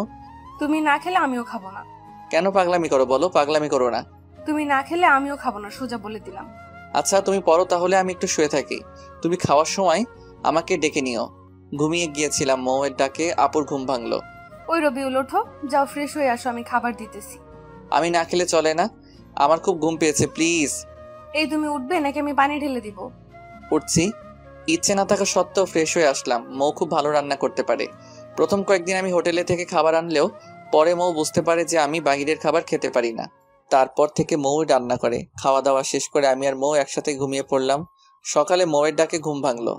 রবিউল, ওঠো, ফ্রেশ হয়ে আসো, আজকে কিছু কেনাকাটা করতে হবে আমার। আমি ফ্রেশ হয়ে আসলাম।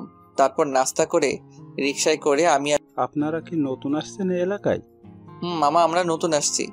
আচ্ছা মামা, আপনারা কি নতুন বিয়ে করছেন তাই না? কিন্তু কেন?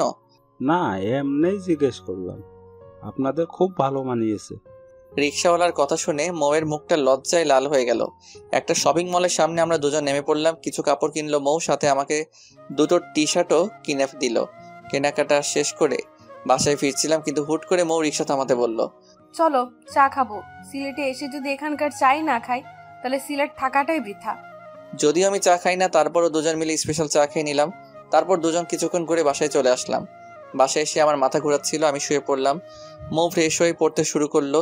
এই মেয়েটা কি পড়া বাদে কিছু বোঝে না? আমার তো মুড হতেই 30 মিনিট লাগে পড়তে বসার সময়, আর মৌ সুইচের মতো অন অফ হয়ে যায়। যখন মন চায় পড়ার মুড অন হয়ে যায়। দেখতে দেখতে চলেই গেল 1 মাস। আজকে 1 মাস পূর্ণ হয়ে গেল আমার আর মৌয়ের সিলেট আসার। শহর থেকে আমি আজকে একটা সিম কিনে এনেছি। আজ 1 মাস পর ফোনে সিম ভরছি। ফোন কাস্টমাইজ করে ডাটা অন করে ফেসবুকে লগ ইন করলাম। আম্মুকে কল দিলাম। আসসালামু আলাইকুম আম্মু। ওয়ালাইকুম আসসালাম। কেমন আছো আম্মু তোমরা? এই তো বাবা, আমরা ভালোই আছি। তোরা কেমন আছিস? আজকে সাগরের পরিবারের সবাই আমেরিকায় চলে গেল, সাথে মৌয়ের সাথে সাগরের বিয়েও ভেঙে দিয়েছে। বলো কি আম্মু? তাহলে তো আমরা কালকে চলে আসবো। কতদিন তোমাদের দেখি না। আচ্ছা বাবা, সাবধানে থাকিস। আর শোন বাবা, মৌয়ের বাবা কিন্তু খুব রেগে আছে। আচ্ছা আম্মু, সেটা নিয়ে চিন্তা করতে হবে না, মৌই ওর বাসা সামলাবে। তারপর ফোন কেটে দিলাম। মৌ, শুনছো তুমি? হ্যাঁ বলো, ডাকছো কেন? একটা গুড নিউজ আছে। কি নিউজ শুনি? তোমার সাগর ভাইয়ের পরিবারের সবাই আমেরিকা চলে গিয়েছে, আর যাওয়ার আগে তোমার আর সাগরের বিয়ে ভেঙে দিয়েছে। মৌ শুনেই তো খুশিতে চিৎকার দিয়ে এসে আমায় জড়িয়ে ধরলো। কয়েক সেকেন্ড পর সরি রবিউল, কিছু মনে করিস না। খুশিতে আমার মাথাটাই ঠিকভাবে কাজ করেনি। চল সবকিছু গুছিয়ে নেই, আমরা কালকেই ঢাকা চলে যাব। সবকিছু গুছিয়ে নিলাম। কোনো রকম ভাবে রাতটা পার করেই সকালবেলা বাড়িওয়ালা কাকা কাকির থেকে বিদায় নিয়ে বের হয়ে পড়লাম। আমি আর মৌ দাঁড়িয়ে আছি স্টেশনে, প্রচন্ড শব্দ আর ভিড়। কোনো রকম ভাবে আমি দুটো টিকিট কিনে নিলাম। 9টা 20 বাজে, 10টায় রেল আসবে। দুজন মিলে বসে আছি আর রেলের জন্য অপেক্ষা করছি। আজকে মনে মনে ভাবছি রেল যেন 10 মিনিট পর আসে। আমি খুব ভালো করেই জানি বাসায় যাওয়ার পর হয়তো আর এভাবে মৌয়ের কাছাকাছি থাকা হবে না। একেই বলে ভাগ্য। আজকে সময় 2 মিনিট আগেই রেল আসলো। খুব ইচ্ছে করছিল মৌকে নিয়ে এই শহরে থেকে যেতে, কিন্তু বাস্তবতা সেটা কখনোই মেনে নিবে না। ইচ্ছে না থাকা সত্ত্বেও মৌকে নিয়ে রেলে উঠলাম। কি তোমার কি মন খারাপ নাকি? না, মন খারাপ থাকবে কেন? অনেকদিন পর বাসায় যাচ্ছি, মন খারাপ হবে কেন বলো? কিন্তু 1 মাসে এই জায়গাটার মায়ায় পড়ে গিয়েছিলাম, তাই একটু মিস করছি। হুম আমিও মিস করছি। আচ্ছা মৌ, তোমার কি মনে হয় বাসা থেকে কি রিয়াক্ট করতে পারে? আমাকে কি কিছু বলবে কাকা কাকি? আমি খুব ভালো করেই জানি, যাই হয়ে যাক না কেন তোমায় একটা কথাও শোনাবে না, কারণ এখানে তোমার কোনো দোষ নেই। আমি প্রাপ্ত বয়সী হয়ে আমার নিজের ইচ্ছেতেই আমি তোমার সাথে বাসা ছেড়েছিলাম। কথায় আছে না, অল্প সুখে কাতর অধিক সুখে পাথর। ঠিক বলছো। আজকে আর মুখ ঘুমালো না, হয়তো বাবা মাকে দেখার জন্য মনটা অস্থির হয়ে গিয়েছে। মৌকে আমি আস্তে আস্তে খুব বেশি মিস করছি। আর কয়েক ঘন্টা পর মৌ হয়তো আর এতটা কাছে থাকবে না। রেল ঢাকার স্টেশনে থেমে গিয়েছে। চলো, আমরা এসে গিয়েছি। চলো। রেল থেকে নামলাম। এখান থেকে আমরা আপাতত আলাদা হয়ে যাই। আমি কিছুটা মন খারাপ করে বললাম, আচ্ছা ঠিক আছে। আমি স্টেশনে দাঁড়িয়ে আছি, মৌ একটা রিক্সা নিয়ে চলে যাচ্ছে। মৌ চলে যাচ্ছে, কিন্তু কেন যেন মনে হচ্ছে আমার সবকিছুই নিয়ে যাচ্ছে। চোখের কোণে জল এসে পড়ছে, হাতের উল্টো পিঠ দিয়ে জল মুছে একটা বড় করে দীর্ঘশ্বাস নিলাম। ছেলেদের কান্না করতে নেই, এগুলোর কোনো মূল্য নেই। আম্মু এসে আমাকে জড়িয়ে ধরে কান্না করে দিল। তুই কেমনে আমরা ছেড়ে এতদিন ছিলি? জানিস আমি আর তোর বাবা কত চিন্তা করেছি। আমি আমার ভুলটা বুঝতে পারলাম। প্রত্যেকটা সন্তান তার বাবা মায়ের কাছে কতটা প্রিয় সেটা হয়তোবা আমরা বাবা কিংবা মা না হওয়া অবধি বুঝতে পারবো না। অনেকদিন পর বাবা মার সাথে রাতের খাবার খেলাম। পৃথিবীতে যত রান্নাই হোক না কেন, মায়ের হাতে রান্নার উপরে কিছুই নেই। খুব তৃপ্তি নিয়ে খেলাম, খাওয়া দাওয়া করে রুমে চলে আসলাম। মনে মনে মৌয়ের উপর খুব রাগ হচ্ছে। মেয়েটা কতটা স্বার্থপর, একটা কলও দিল না। আর আমি কিনা এই মেয়েটার জন্য 1 মাস বাসা ছেড়ে দিলাম। খুবই রাগ হচ্ছিল মৌয়ের উপর। আমি রুমে শুয়েছিলাম, একটু পরই বাসায় কথা শব্দ শুনতে পেলাম। কোনো আত্মীয় আসছে হয়তোবা, কিন্তু সেদিকে আমার কোনো মাথা ব্যথা নেই। একটু পর আমাকে আম্মু এসে ডাক দিল। আমি গিয়ে দেখি মৌয়ের আব্বু আম্মু আসছে। আচ্ছা রবিউল, তুমি অন্তত একবার বলতে পারতে নাকি? আমরা তো তোমাদের বাবা মায়ের মতনই। আমি তো কাকার কথার কিছুই বুঝতে পারছি না। কি বলছেন? হয়েছে বাবা, যা হওয়ার তা তো হয়েই গিয়েছে। এখন আর ওইসব নিয়ে কথা বলি কিছু যাবে আসবে না। তো বিআই সাহেব বলেন কবে বিয়ের ডেট দেবেন? আমরা কিন্তু একটু দেরি করতে চাচ্ছি না। আর রবিউলের সাথে বিয়ে হলে তো অনেক ভালোই হবে, সারা জীবন আমাদের কাছেই থাকতে পারবে। আচ্ছা বেআই, তাহলে দেরি করতে হবে না। আর আগামী শুক্রবারই বিয়ের তারিখ তাহলে ঠিক রইল। আচ্ছা বিআই সাহেব, আমরা তাহলে এখন উঠি। উঠবেন মানে? মিষ্টি মুখ না করে কোথাও যেতে পারবেন না। কই গো রবিউলের আম্মু, দাও বেআই বেইনকে মিষ্টি দাও। মৌয়ের বাবা চলে গেল। কিছুই বুঝতে পারছি না কি হচ্ছে। সব 10 মিনিট পরে মৌ আমাকে কল দিল। সরি, আমি তোকে আর কল দিয়ে কিছু বলতে পারিনি। বলবো কেমন করে আর? বাসায় এসেই দেখি আব্বু আম্মু আবার নতুন করে তোর সাথে বিয়ে নিয়ে কথা বলছে। আমি না করতেও বাজারে চলে গিয়েছে। বাজার থেকে মিষ্টি কিনে নিয়ে নাকি তোমাদের বাসায় যাবে, বিয়ে নিয়ে নাকি কথা বলার জন্য। কাকা কাকি আসছিল, আমাকে কিছু বলার সুযোগই দিল না। বিয়ের তারিখ ঠিক করে চলে গেল। বলো কি তুমি? তেও বাজারে চলে গিয়েছে। বাজার থেকে মিষ্টি কিনে নিয়ে নাকি তোমাদের বাসায় যাবে, বিয়ে নিয়ে নাকি কথা বলার জন্য। কাকা কাকি আসছিল, আমাকে কিছু বলার সুযোগই দিল না। বিয়ের তারিখ ঠিক করে চলে গেল। বলো কি তুমি? তোমার বাবা মাও রাজি হয়ে গিয়েছে, তুমি কিছু বলো নাই কেন? আমি আর কি বলবো, আমার কাছে কেউ তো কিছু শুনলই না। আচ্ছা তুমি একটু কাল আমার সাথে দেখা করতে পারবে? পারবো। কোথায়, কখন? বিকেল 4টায় লেক পারে চলে এসো। মৌ কলটা রেখে দিতে আমি তো লুঙ্গি ড্যান্স দেওয়া শুরু করে দিলাম। মেঘনা চাইতেই বৃষ্টি। এখন মৌ যত যাই করুক, আমি কোনোভাবেই ওর বিয়ে ভাঙতে পারবো না। ও সরি, ওর বিয়ে বলতে আমাদের বিয়ে। এর আগে মৌয়ের বিয়ে ভাঙতে হেল্প করছি আমি, কিন্তু এখন আর মৌয়ের বিয়ে ভাঙার মতো কেউ নেই। খুব ভালো লাগছে, তবু একটু ভয় আছে, কারণ মৌয়ের মাথায় যে বুদ্ধি, কালকে কিছু একটা আবার উল্টাপাল্টা বুদ্ধি বের করতে পারে। সত্যি কথা হলো যে আমি ভালোবাসি, মৌকে ভালোবাসি, খুব ভালোবেসে ফেলেছি। যেদিন মৌকে বিয়ে করেছি ভালোবেসেছি, কিন্তু মৌকে কখনো বলিনি কিংবা বুঝতেও দেয়নি। বাসায় আসার পর হয়তো ভেবেছিলাম মৌকে হারিয়ে ফেলবো, কিন্তু দিন শেষে আমরা যতই চেষ্টা করি না কেন, উপরে একজন আছেন, সে যখন দিবেন তখন আর কিছুই লাগবে না। পরের দিন বিকেলে গেলাম মৌয়ের সাথে দেখা করার জন্য। যাওয়ার সময় মৌয়ের কিনে দেওয়া পাঞ্জাবি পরে গেলাম। লেক পাড়ে গিয়ে দেখি মৌ আগে এসে উপস্থিত। মৌ আজকে একটা সাদা রঙের ড্রেস পরে আসছে, খুব মানিয়েছে মৌকে ড্রেসটাই। কেমন আছো? আমার আর ভালো থাকা, তুমি তো দেখছোই একটার পর একটা বিপদ ছাড়ছে না আমাকে। একটা ভালো আইডিয়া দাও তুমি, তাহলে কি করব আমি এখন? একটা কথা বলি তোমাকে, তুমি যদি রাগ না করো। আচ্ছা বলো, রাগ করবো না। না, কথা দাও রাগ করবে না। আর সাথে যা বলার তুমি আমার কথা পুরোটা শোনার পর বলবে। বলো। দেখো, বিয়ে তো একদিন তোমার কিংবা আমার করা লাগবেই। আর আমি তো ছেলে হিসেবে খারাপ না, তো তুমি চাইলে আমাকেই বিয়ে করে ফেলো। বিয়ে করার পর তো কাকা কাকি তোমাকে আর প্রেশার দিতে পারবে না, আর জুনিয়র। এই আইডিয়া অন্তত আশা করিনি। আর আমি তোমাকে কখনোই স্বামী হিসেবে মানতে পারবো না। রাগ দেখিয়ে চলে গেল। যতই রাগ করো মৌ, এখন আর কোনো উপায় নেই। বউ হিসেবে তুমি শুধু আমারই হবে। রাতে মৌয়ের কল দিয়েছো কেন? তখন তো কিছু না বলে রাগ দেখিয়ে চলে আসলে। আমি কি বিপদে নেই? আমিও তো বিপদেই আছি। বিপদে মাথা গরম করে কিছুই হয় না, উল্টো আরো পরিস্থিতি খারাপ হয়ে যায়। আমি একটা আইডিয়াই তো দিয়েছিলাম, তুমি ভালো কিংবা খারাপ কিছু একটা বলতে পারতে, আর সেটা না করে রাগ দেখিয়ে চলে আসলে। তুমি আর আমি হয়তো ঠিক ছিলাম, আমরা 1 মাস এক বিছানায় থেকেও দুজনকে স্পর্শ পর্যন্ত করিনি, কিন্তু সমাজ এটা মানবে না। দিন শেষে আমরাও সমাজের নিকট দায়বদ্ধ। এখন যদি আমাদের বিয়েটা না হয়, তাহলে কাকা কাকি আর আমার বাবা মা স্বাভাবিকভাবে এলাকায় বসবাস করতে পারবে না। এক একজন এক এক রকমের কথা শোনাবে। তখন তাদের অবস্থাটা কি হবে তুমি বুঝতে পারছো কি? চুপ করে আছে মৌ। বেশ কিছুক্ষণ পর মৌ বলল, আচ্ছা, তবুও কি কোনো আইডিয়া নেই তোমার কাছে? এখন আমাদের জন্য চুপচাপ সব মেনে নেওয়াটাই ভালো হবে। পরে এক একজন এক এক রকমের কথা শোনাবে। তখন তাদের অবস্থাটা কি হবে তুমি বুঝতে পারছো কি? চুপ করে আছে মৌ। বেশ কিছুক্ষণ পর মৌ বলল, আচ্ছা, তবুও কি কোনো আইডিয়া নেই তোমার কাছে? এখন আমাদের জন্য চুপচাপ সব মেনে নেওয়াটাই ভালো হবে। পরে না হয় পরিস্থিতি স্বাভাবিক হলে তখন যে কোনো কিছু করা যাবে। আচ্ছা ঠিক আছে, তুমি খাওয়া দাওয়া করছো কি? না, খাইনি, একটু পর খাবো। আচ্ছা একটা কথা বলো তো মৌ। বলো। তুমি কি আমাকে মিস করছো না একটু? মিস করার কি আছে? তুমি তো আর মারা যাওনি কিংবা চলে যাওনি কোথাও, তাহলে মিস করার কি আছে? মিস করার কি আছে বলেই কলটা কেটে দিলাম মৌ। এমন করে কেমনে বললো বুঝলাম না। 1 মাস থাকলাম আমরা একসাথে। 1 মাস তো একটা মানুষ যদি একটা বিড়ালকে সময় দেয়, তাকেও যদি 2 দিন সময় দিতে না পারে, তাহলে সেই মানুষটা সেই বিড়ালকে মিস করবে, এটা স্বাভাবিক নাকি? মিস করেও মিথ্যা বললো মৌ। যাক, এসব ভেবে মাথা নষ্ট করার দরকার নেই। রাতুলকে একটা কল দিলাম। দোস্ত কেমন আছিস? এই তো ভালোই আছি। তুই কি এই গ্রহে আছিস? আমি তো শুনলাম তুই মঙ্গল গ্রহে চলে গেছিস। শোন, মজা নেওয়া হচ্ছে। বাসায় অনেক কাজ করতে হবে, আমার তো তেমন কোনো কাজই নেই, তাই তুই কালকে চলে আয়। আব্বু তোকে আসতে বলেছে। আচ্ছা, আমি কালকেই আসতেছি। দেখতে দেখতে শুক্রবার এসে গেল। আমার খুব লজ্জা লাগছে, কেন যেন নিজেকে খুব স্পেশাল লাগছিল। কত আয়োজন, কত সাজ, সব আমারই জন্য। সময় যেন থেমে যাচ্ছে, একদম যাচ্ছে না। এর মাঝে মৌয়ের সাথে কয়েক দফা কথা হয়েছে। অনেক বোঝানোর পরও একই কথা, আমাকে বিয়ে করলেও স্বামী হিসেবে মানতে পারবে না।